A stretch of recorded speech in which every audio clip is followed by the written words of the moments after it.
అన్నమయ్య జిల్లాలోని చిన్నమండెం మండలం పడమటికోన గ్రామం వద్ద బోడిరెడ్డి గారి పల్లె ఉంది. ఈ పల్లె ఆనుకొని ఒక అక్కులమ్మ కొండ అయితే ఉంది. ఎంతో చరిత్రకమైన ఈ విశిష్టతమైనటువంటి ఈ అక్కులమ్మ కొండ గురించి మీకు ఇప్పుడు వివరిస్తాను. అలాగే ఈ కొండలో ఎన్నో గుహలు, మరెన్నో వింతలు, విశేషాలతో కూడుకున్నది. వీడియో లాస్ట్ వరకు స్కిప్ చేయకుండా చూడండి. ఇక్కడ గవిమల్లేశ్వర స్వామి అయితే ఉన్నాడు. ఈ స్వామిని శంకు మహాముని అయితే ప్రతిష్ఠించినాడు. మీకు ఇప్పుడు ఆ వివరాలన్నీ వివరిస్తాను. అక్కడ కనిపిస్తున్నదే ఈ గవిమల్లేశ్వర స్వామి దేవస్థానము. ఇక్కడ ప్రకృతి రమణీయమైనటువంటి ప్రాంతం అయితే ఉంది. ఇటువంటి ప్రకృతి రమణీయమైన ప్రాంతంలో ఈ గవిమల్లేశ్వర స్వామి పూజలు అందుకొనుచు విరాజిల్లుతున్నాడు. ఇప్పుడు స్వామివారి దర్శనానికి అయితే వెళ్దాము.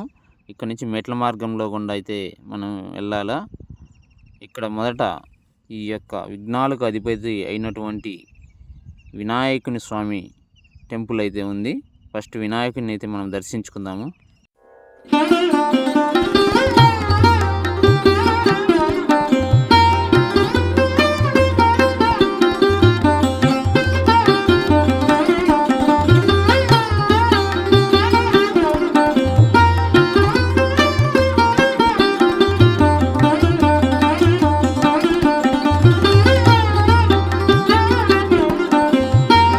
కొద్ది దూరం వెళితే ఇక్కడ నాగశిలలు అయితే మనకు దర్శనమిస్తాయి.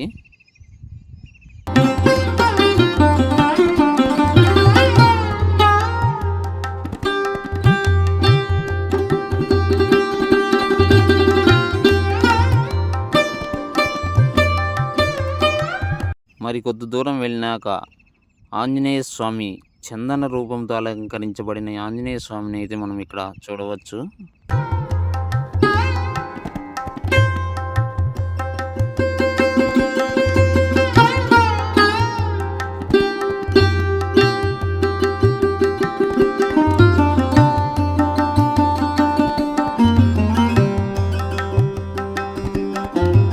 సహజ సిద్ధంగా ఏర్పడిన ఈ గుహ చూడండి ఎంత అద్భుతంగా ఉందో. చూడటానికి రెండు కళ్ళు సరిపోవడం లేదంటే ఆశ్చర్యపోవాల్సిన అవసరం లేదు.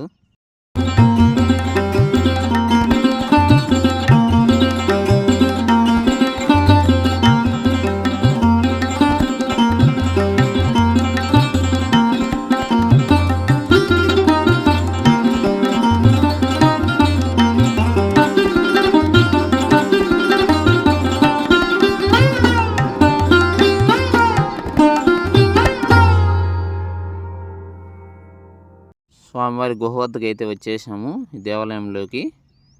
ఇక్కడ ఎడమ వైపు వెళ్తే అక్కదేవతల దేవాలయం అయితే ఉంది. మనం ఇప్పుడు ఫస్ట్ ఎడమ వైపు అక్కదేవతల దేవాలయం లోపలికి వెళ్ళి అక్కదేవతలను దర్శనం చేసుకుందాము.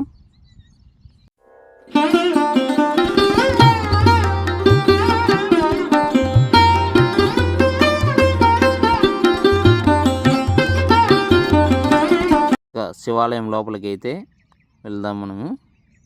ఇక్కడ ఈ గుహలో స్వామివారు వెలిసి ఉన్నారు చూడండి. మొత్తం ఇది గుహ చూడండి ఒకసారి ఎలా ఉందో గుహ. ఈరోజు మేము శివరాత్రి రోజు వచ్చాము కాబట్టి ఇక్కడ స్వామివారికి విశేష పూజలతో అభిషేకం అయితే జరుగుతూ ఉంది. ఇక్కడ లోపల ఈ గుహ చాలా విశాలంగా అయితే ఉంది. సుమారుగా కూర్చోవడానికి ఎంత సుమారుగా అయితే ఉంది. స్వామివారికి ఎదురుగా ఇక్కడ నందీశ్వరుని కూడా మనం చూడొచ్చు. ఈ శివలింగాన్ని శంకు అనే పేరు గల మహాముని ప్రతిష్ఠించాడని మనకు ఇక్కడ చారిత్రక ఆధారాలు ఉన్నాయి.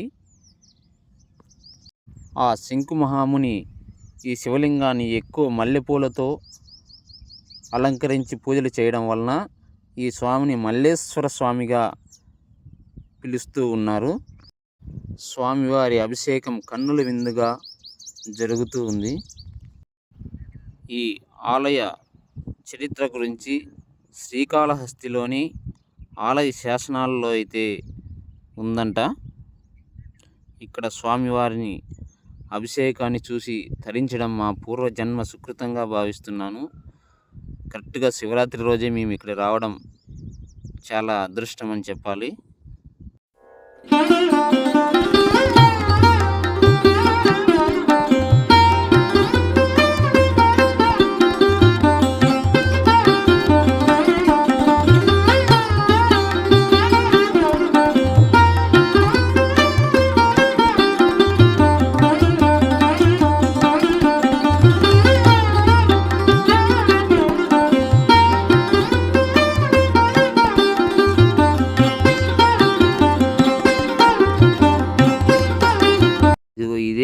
స్వామివారి ఆలయం లోపల నుంచి గుహ పైన ఉన్న అక్క దేవతల వరకు అయితే ఉంది. ఈ గుహలో మానవ మాతృలు ఎవరు ఇంతవరకు ఛేదించలేదు. ఎంతో భక్తవత్సలులైనటువంటి మహర్షులు మాత్రమే ఈ గుహలో అయితే వెళ్ళి లోపల తపస్సు చేసుకునేవారంట.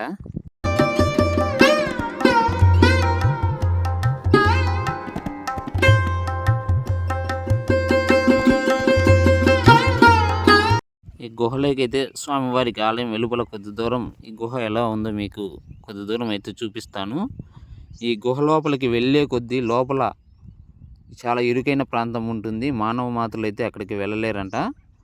అట్లా లోపలికి సుమారుగా వెళ్ళాక లోపల విశాలంగా ఈ గుహ మారిపోయి అక్కడ ఎన్నో పూల మొక్కలతో ప్రకృతి రమణీయంగా లోపల చాలా అద్భుతంగా ఉంటుందంట.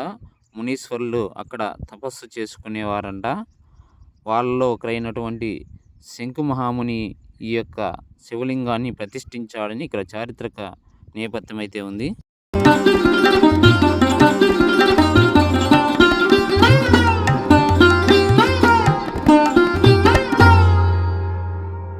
ఇప్పుడు ఈ గుహలోకి అయితే సుమారుగా వచ్చాను.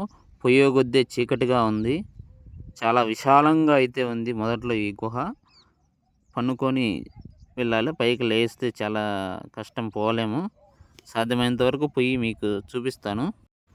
చాలా బాగుంది ఫ్రెండ్స్. ఇక్కడ చూస్తుంటే ఇంకా వెళ్ళాలనిపిస్తుంది, కానీ మనం ప్రయత్నం అయితే చేస్తాను ఇంకా కొంచెం.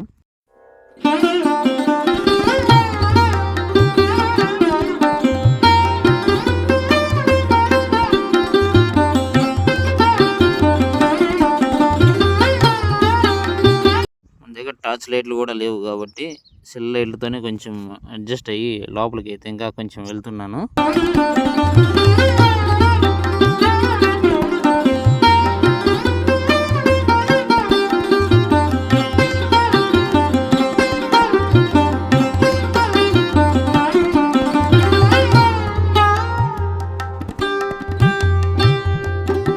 చూడండి లోపల ఎలా ఉందో గుహ. చిమ్మ చీకటి, సన్నగా మనిషి పనుకొని పాక్కు వెళ్ళే పరిస్థితికి ఎంత దూరం అయితే వచ్చినాము. ఇంకా పొయ్యే కొద్దీ మనిషి కూడా లోపలికి మానవ మాత్రలు వెళ్ళలేని విధంగా ఉంటుంది.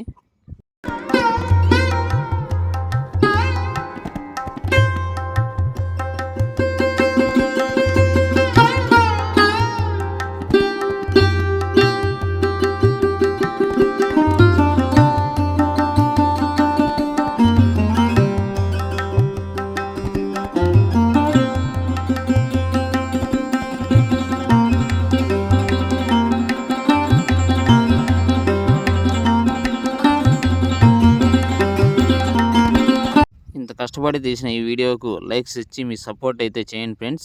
సబ్స్క్రైబ్ చేసుకునే వాళ్ళు సబ్స్క్రైబ్ చేసుకోండి.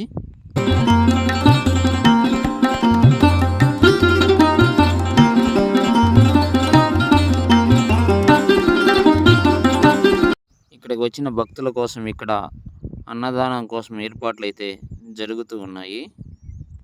ఈ ఆలయాన్ని మీరు కూడా వచ్చి దర్శించి స్వామివారి కృపకు పాత్రలు కావాల్సిందిగా కోరుకుంటున్నాను ఫ్రెండ్స్.